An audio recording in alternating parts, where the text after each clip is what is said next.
Mga master, okay lang bang? Huwag niyong skip ang mga ads sa aking mga video kung okay lang mga master. Salamat sa solid na suporta po. Yon, what's up mga masters? Nandito na naman tayo sa panibagong araw, panibagong kabanata na naman ang pagsasama-samahan natin ngayon guys.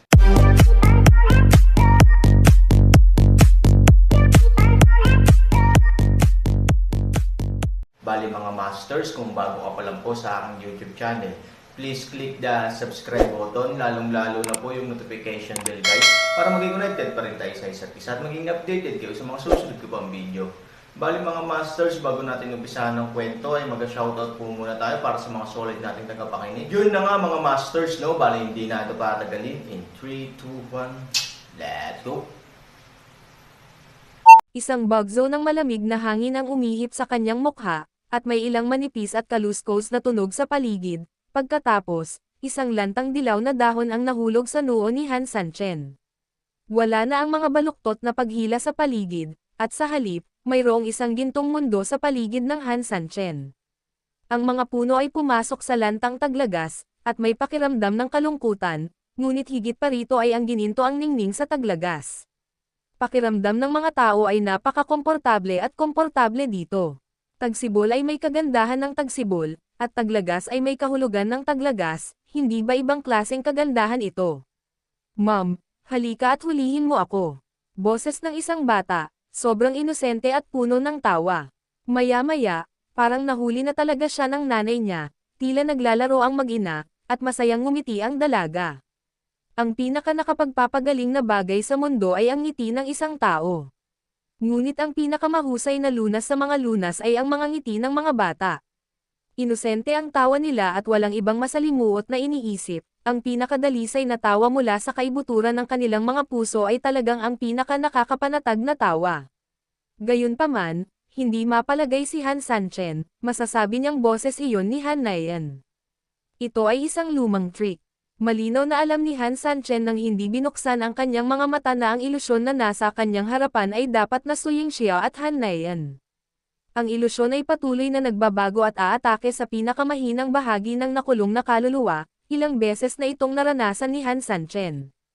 Ito ay may kalamangan na masasabi ni Han Sanchen na ito ay isang ilusyon sa gitna ng mga masalimuot na pagbabago halos kaagad. Ngunit, minsan, ang dahilan kung bakit tinatawag ang isang kahinaan na kahinaan ay dahil ganap nitong makokontrol ang iyong puso.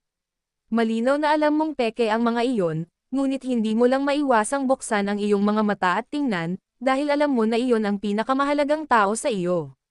Kahit sa isang ilusyon na mundo, gusto mo silang maging masaya at masaya.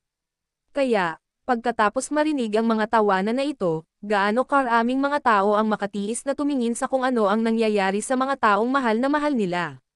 Sa mundong ito, ang mga pagsasabuatan ay talagang kakilakilabot, ngunit ang talagang mas kakilakilabot ay ang pagsasabuatan. Kahit gaano kalakas ang sabuatan, kaya mong itago, gayunpaman, iba ang miyaw, sinasabi lang niya sa iyo kung ano ang kanyang gagawin, ngunit hindi mo pa rin maitago. Parang tulak ng lupa, alam mong pinuputol niya ang vassal power, pero anong magagawa mo? Lalaban ka ba? Siyempre, may mga rebelde mula pa noong unang panahon. Paano kung may success rate din? Ngunit walang success rate pagdating sa push orders. Una, kung hilingin lang sa iyo ng mga tao na ipamahagi ang ari-arian sa iyong mga anak sa makatwirang paraan, kung gayon kung magre-rebelde ka, magiging halimbawa ka ng hindi sikat, isa ito sa mga talunan. Pangalawa, ang vested interest ay iyong mga anak, lalo na ang mga bata maliban sa panganay, na siyang pinakamalaking benepisyaryo. Kung gusto mong magrebelde sa emperador para sa kapakanan ng panganay, papayag ba ang mga batang ito? Halatang hindi, kaya kung hindi ka pa nagpapadala ng mga tropa ay sumiklab ang alitan sibil, ano ang maaari mong gamitin upang magrebelde? So, ito ang essence, makikita mo ang ending, wala kang magawa, mapipilitin ka lang tanggapin. Ito ay yang mo, na halos kapareho ng kasalukuyang sitwasyon ni Han Sanchen. Halatang bahagyang kumaibot ang talukap ng mata ni Han Sanchen, kahit na siya ay sinusubukan ang kanyang makakaya upang pigilan ang mga saloobin sa kanyang puso, ang ilang mga bagay ay hindi malay pagkatapos ng lahat. Medyo kinabahan ang halimaw, naramdaman niya na halatang nagbabago ang pintig ng puso ni Han Sanchen. Napakadelikadong senyales ito para sa kanya. Gustong magsalita ng halimaw, ngunit mas alam niya na kung magsalita siya sa oras na ito, malamang na makikinig si Han Sanchen, at kapag narinig niya ito, tiyak na makakaapekto ito sa kasalukuyang kalagayan ni Han Sanchen, at maaaring magkaroon ng mas malaking problema. Sa makatuwid, sa halip na paalalahanan si Han Sanchen sa ganitong delikadong sitwasyon, mas mabuting hayaan siyang mag-isa, hindi bababasa, medyo nagsasalita, maaaring ito ay mas ligtas kaysa sa pagsasalita sa kanyang sarili. Bug. Kumapit ka ng mahigpit, tahimik na ungol ng halimaw sa kanyang puso, alam niya na ngayon ang kritikal na sandali, at nakadepende ito kung magagawa ni Han Sanchen ang hakbang na ito. Sa sandaling ito, kahit ang halimaw mismo ay nagpipigil ng hininga, ganap na naghihintay sa susing galaw ni Han Sanchen. Tawag. Ngunit nang idilat na ni Han Sanchen ang kanyang mga mata, muli siyang huminga ng mahabang hininga, at pagkatapos ay tuluyang pumikit ang kanyang mga mata. Nang makita ito, malinaw na alam ng halimaw na ganap na kontrolado ni Han Sanchen ang kanyang sarili nang walang anumang impluwensya mula sa labas ng mundo. Kaya kayong mga surot ng tao, na nagdadala ng napakaraming emosyon sa mundong ito, ay isang bono. Ang mga ilusyong ginawa ng ilusyon ay lubhang nakakatakot, huhukayan nito ang mga bagay na pinakakinatatakutan mo mula sa kaibuturan ng iyong puso, at pagkatapos ay aatakihin ka sa anyo ng mga imahe. Halimbawa, maaaring hindi ka natatakot sa anumang bagay maliban sa mga ahas, kahit na mga multo, ngunit kapag nakatagpo ka ng isang ilusyon, ang mga pamamaraan nito sa pakikitungo sa iyo ay biglang magiging lubhang target. Ang unang bagay na ginagawa niya ay ang isang kumpol ng mga makakapal na ahas na nakasabit sa iyong katawan, o nahuhulog sa iyong paanan o nagpapasada sa iyong ulo. Gamitin ang pinakamakatotohanan ngunit pinalaking mga larawan upang maantig ang iyong puso, nang sa gayon ay kailangan mong magmuni-muni. At sa sandaling magmuni-muni ka, mahahawakan ka ng iba sa ilusyon, at natural na magre-relax ka. Kaya, kung maglakas loob kang mag-relax sa ilusyon, natural na nangangahulugang talo ka na. Ito ang katakutan ng ilusyon. Ang halimaw ay walang emosyon, at ang nakakaharap niya ay natural na ang mga bagay na kanyang kinatatakutan, ngunit ang mga tao ay may napakatalino na kahinaan, at iyon ay ang damdamin. Ang emosyon ang pinaka-nakakatakot at pinakamaganda sa lahat, kaya ito ang pinakamarupok at natural na mas madali itong matarget. Ngunit ang dahilan kung bakit tao ang mga tao ay dahil sa kanilang mga emosyon na iba sa ibang bagay.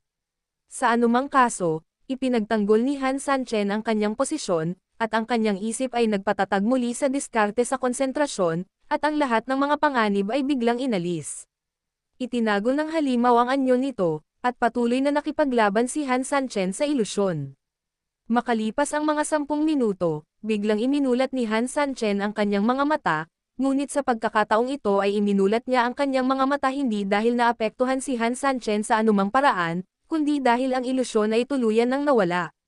Hindi ko alam kung kailan, pero kanina lang ay inanod na ng malakas na dagat ng dugo si Han Sanchen.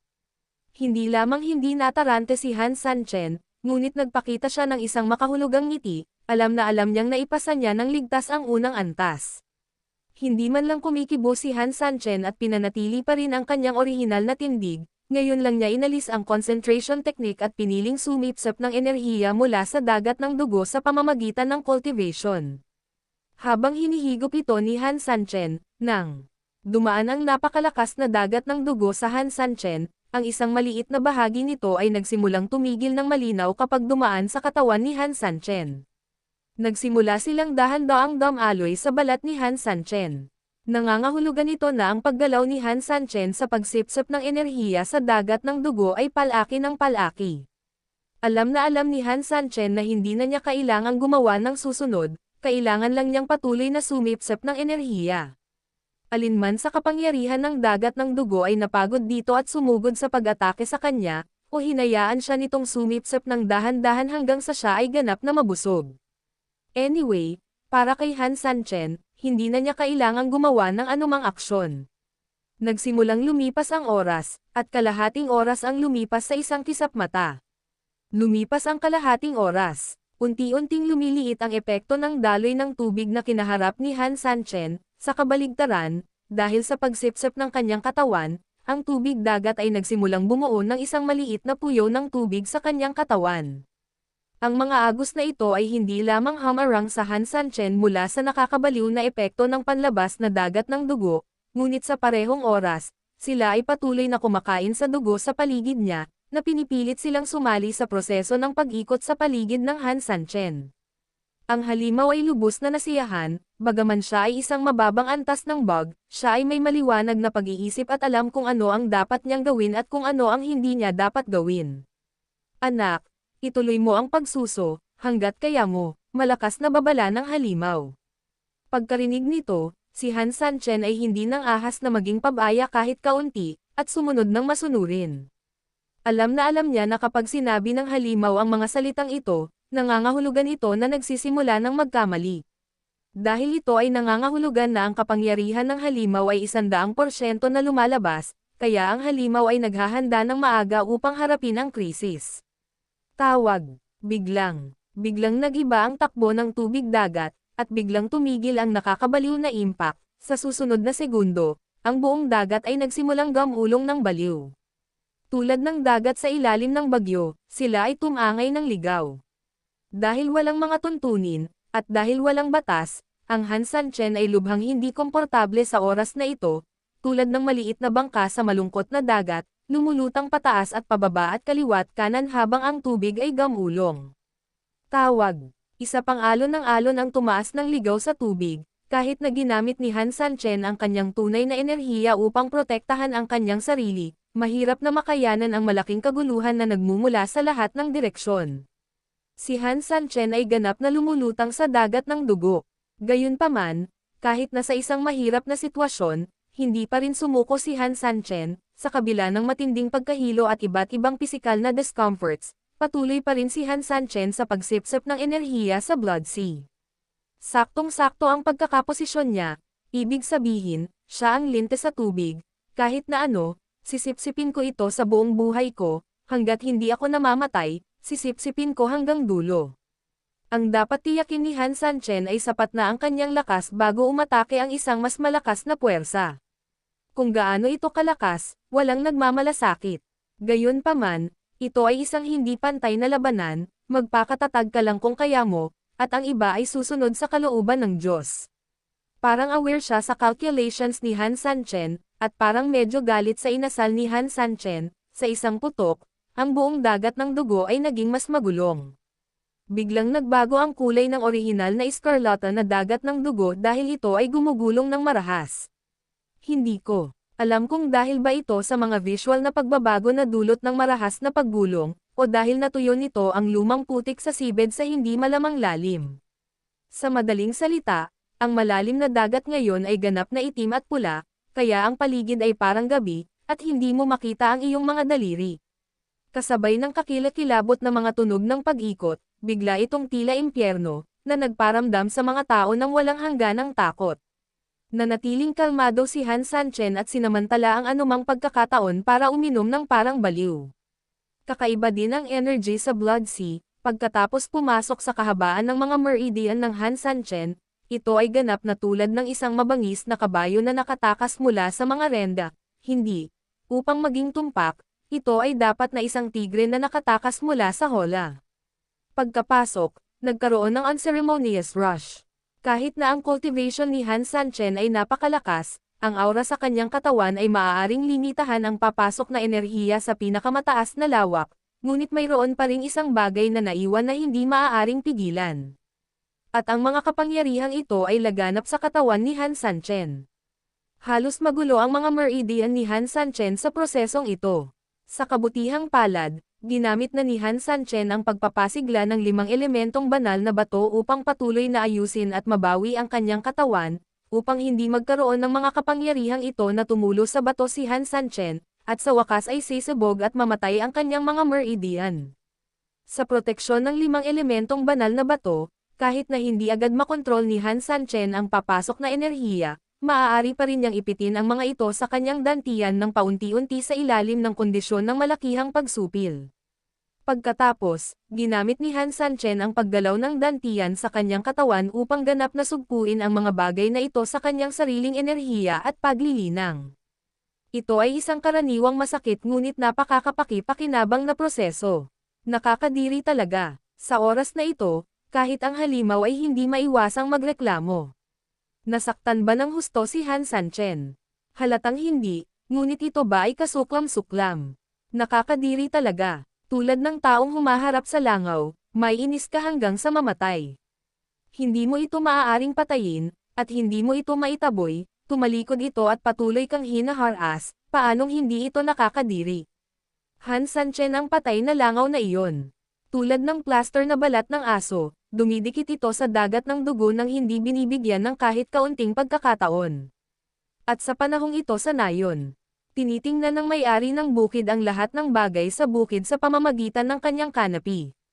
Ang mga tao mula sa sibil at militar na akademya ay nakapila na muli sa kanilang mga tropa sa tabi ng bahay na pawid, sinusubukang magtayo ng isang ganap na depensibong porma sayon. Hanggat naglakas loob si Han Sanchen na ipakita ang kanyang mukha, hindi maiiwasang mahulog siya sa ganap na kamatayan, kahit anong pilit niya, hinding-hindi siya makakatakas sa kasalukuyang dragnet. Ito rin ang pangunahing dahilan kung bakit hindi masyadong marahas ang pag-atake sa butas sa bahay na gawa sa pawid. May temporary delay lang, ang importante yung absolute defense sa taas. Gayunpaman, sa sandaling ito, nagmamadaling tumakbo ang isang katulong. May nangyayaring hindi maganda, may-ari ng nayon. Yun na nga mga masters, no? Bali panibagong kabanata na naman yung natapos natin ngayong gabi. Muli, maraming salamat po talaga sa walang sawang suporta po sa aking YouTube channel na talagang inaabangan nyo po ang bawat upload ko po. Bali mga masters, magkita-kita ulit po tayo bukas ng gabi at ngayon po ay magpapaalam po muna tayo. Bali mga masters, bye-bye!